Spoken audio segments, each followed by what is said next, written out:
Okay, this is the first part of the 6.4 lecture, and we're going to turn our attention to factoring polynomials that have special forms. So if you remember in section 5.3, we learned that the difference of two squares, a minus b times a plus b, equals a squared minus b squared. So factoring, of course, is doing the reverse. So if a and b are real numbers, variables, or algebraic expressions, then a squared minus b squared factors into quantity a plus b times quantity a minus b. So if you notice, we have a chart of some of the most common perfect squares, well, really everything up to 20. That's a good thing to memorize because they seem to pop up a lot in math problems. So let's practice factoring these. So remember, the first thing we should always do is try to factor out a greatest common factor if we have one. So if we look at number 5, you should see that 7 goes both into 7x cubed and goes into negative 28x, and that we also have an x in both terms that we can take out.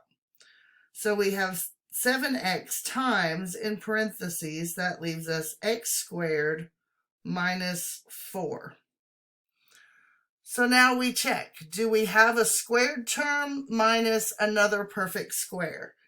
Yes, we do. X squared is the variable x squared.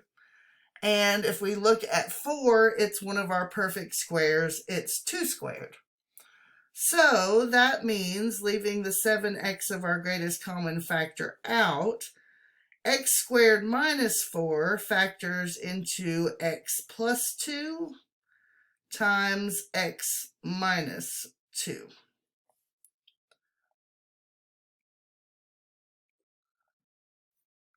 Okay, let's look at number 6.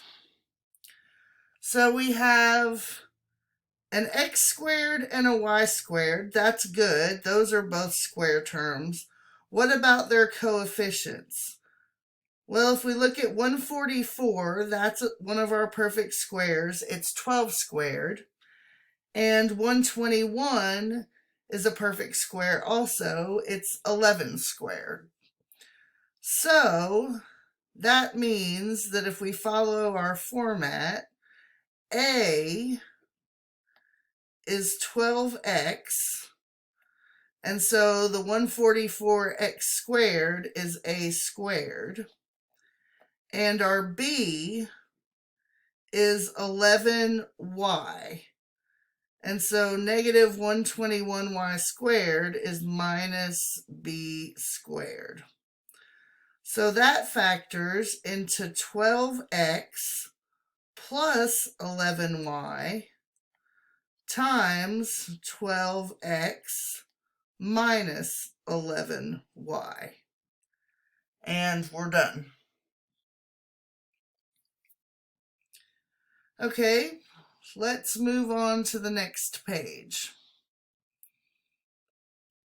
We have a couple more examples here. Maybe you can try these on your own.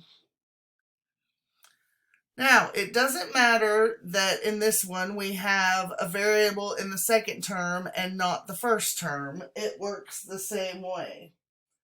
So if this 256 is a squared, you can go back up to the previous page and see that 256 is the perfect square of 16.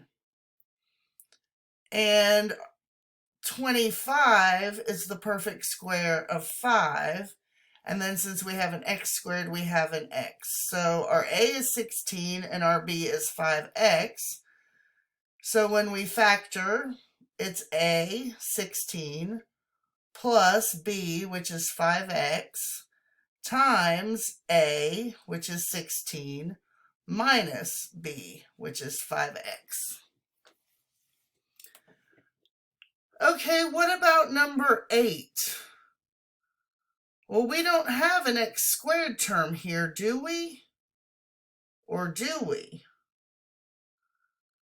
So remember our rules of exponents. If we have something, a variable raised to an exponent, which is raised to another exponent, we multiply the exponents together, right?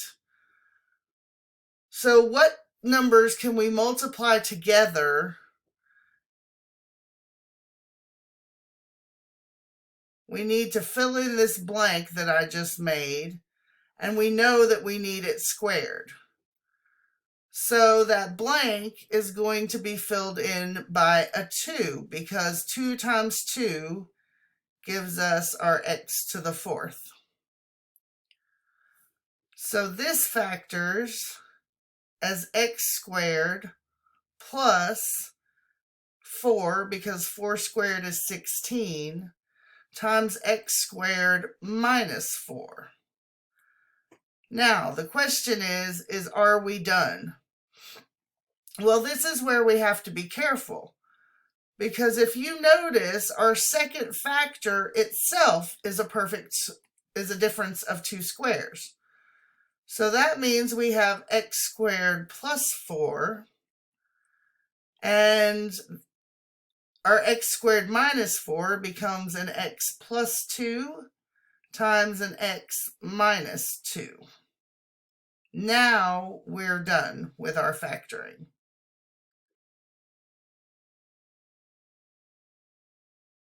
So that's all for this video. We'll talk about factoring perfect square trinomials in the next video.